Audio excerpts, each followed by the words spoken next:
All right, let's get right into it. We're all trying to be happy, aren't we? But it feels like this moving target that we can never quite hit. So today, we're going to unpack a really powerful framework from the work Harmony, the path to continuous happiness and prosperity, to figure out what it really means to find fulfillment that actually lasts. I mean, think about it. You get that promotion, you buy that thing you've wanted forever, and you feel amazing for a little while. And then, poof, the feeling is gone, and you're right back on that treadmill chasing the next thing. It's pretty frustrating, and it makes you wonder if being happy all the time is even a real possibility. And this is where the source material draws a huge, crucial line in the sand. It makes a distinction between fleeting excitement, that temporary buzz we get from things outside of us, and true happiness, which it says is a continuous state that comes from within. And honestly, understanding this one simple difference, it's the key to everything we're going to talk about. So let's tackle a really big myth that a lot of us kind of live by. This idea that we can find lasting happiness through consumption and sensation. If we just eat enough good food, buy enough cool gadgets, or have enough amazing experiences, we'll finally be happy. But does that idea actually hold water? Let's find out. The source uses a brilliant, simple example. Chocolate. That first piece, it's tasty. And maybe it's even necessary because you're hungry. Then you have a few more. Still tasty, but definitely unnecessary. If you keep going, pretty soon it just becomes tasteless and you're just eating it to eat it. And if someone tried to make you eat one more piece, it would be totally intolerable. And that gets us right to the heart of the matter. Sure, sensations give us that little hit of pleasure, that moment of excitement, but like the quote says, it's just that, a moment. It's so short-lived. Because that feeling always fades and can even turn into a bad feeling, there's just no way it can be the foundation for real, continuous happiness. It's not a system that can last. Okay, so if lasting happiness doesn't come from things, then maybe it comes from people? Well, that brings us to myth number 2.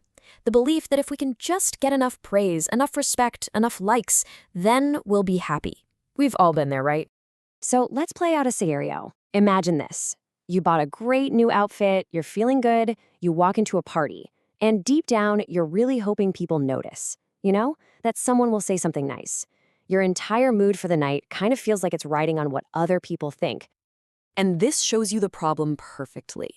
If the host comes up and says, "I love your outfit," you feel great, a little burst of happiness. But then what if 5 minutes later you overhear someone else whisper that it's totally out of fashion? Boom. That good feeling is gone, instantly replaced by unhappiness. Your well-being is completely out of your hands. It depends on the random opinions of others. You are not in control. So, this leads us to the biggest question of all.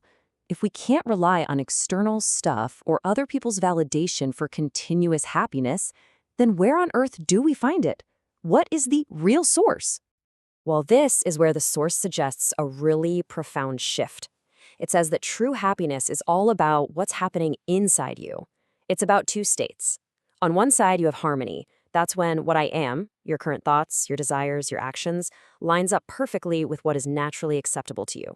Think of naturally acceptable as your inner compass, your gut feeling of what is right and true. On the other side, you've got contradiction, where your actions are fighting against that inner compass. And that brings us to this incredibly simple, powerful definition. Happiness isn't a feeling you get when something good happens. Happiness is the state of being in harmony. And unhappiness isn't just a bad mood, it's the state of being in that internal conflict, that disharmony. It's a state of being, not some external prize. You see how this changes everything? It means happiness isn't something we have to go out and chase or beg for from the outside world.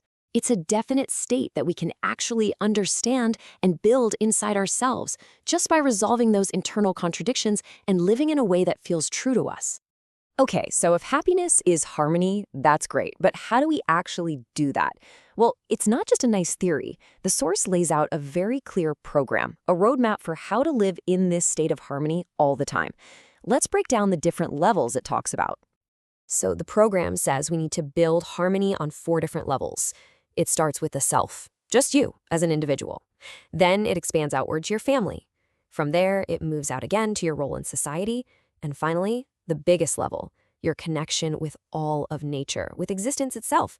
The whole idea is that to have truly continuous happiness, you need harmony across all of these parts of your life. Now, tied very closely to happiness is this idea of prosperity. And usually when we hear that word, we just think of money, right? Piles of cash, lots of stuff. But just like with happiness, the source asks us to look way deeper than that. Get this. This is such a game-changing way to look at it. Prosperity isn't about how much stuff you have. It's a feeling. It's the feeling of knowing deep down that you have more than enough to meet your needs. It's a mindset of abundance, not just a mountain of possessions. So to feel prosperous, you need two things. First, you have to be able to correctly figure out what you actually need. Without that clarity, you'll always feel like you don't have enough. And second, you need to have a way to actually get what you need and then some. It's a mix of self-awareness and capability. And just look at the difference in how these two mindsets play out. A person who genuinely feels prosperous naturally starts thinking about how they can help and nurture others.